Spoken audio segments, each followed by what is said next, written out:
you can't really hear. You have to get closer to hear me. I want you to imagine that you're Moses. You are 120 years old. Your life, is going to end soon. But you have spent the last 40 years trying to get the people to this place. Okay? And as Moses stands on this spot, think about what he's looking at. So over here, you can see the outline, the skyline of Jerusalem. So when you were on the Temple Mount, yesterday, what mountain is that of Jerusalem? Do you remember? Moriah. It's Mount Moriah. Where else have you heard of Mount Moriah? Abraham brings Isaac, and that's where he's going to do the sacrifice, right? So when you're Moses and you're standing here, he finally has brought the people here.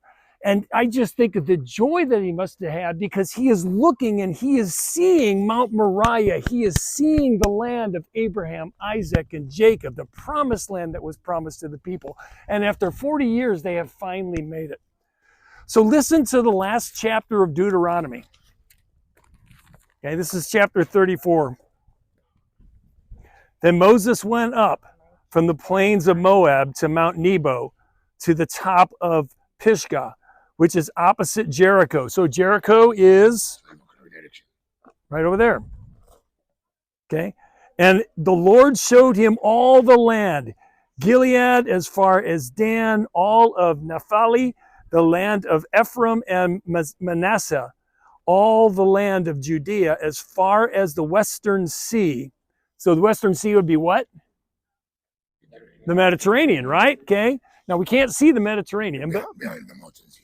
Mediterranean behind the mountains. Yeah, I know it's behind it. Yeah. Yep. Yep. As far as the western sea. The Negev desert, which is that way to the south. The plain that is the valley of Jericho, the city of palm trees, as far as Zor. And the Lord said to him, this is the land which I swore to Abraham, to Isaac, and to Jacob. I will give it to your offspring. I will let you see it with your eyes, but you shall not go there. So Moses, the servant of the Lord, died there in the land of Moab, according to the word of the Lord. And he buried him. God buried him. And he buried him in the valley in the land of Moab, opposite Bet-Peor. But no one knows the place of his burial to this day. Moses was 120 years old when he died. His eye was undimmed, his vigor unabated. And the people of Israel wept for Moses in the plains of Moab 30 days. Then the days of weeping and mourning for Moses were ended.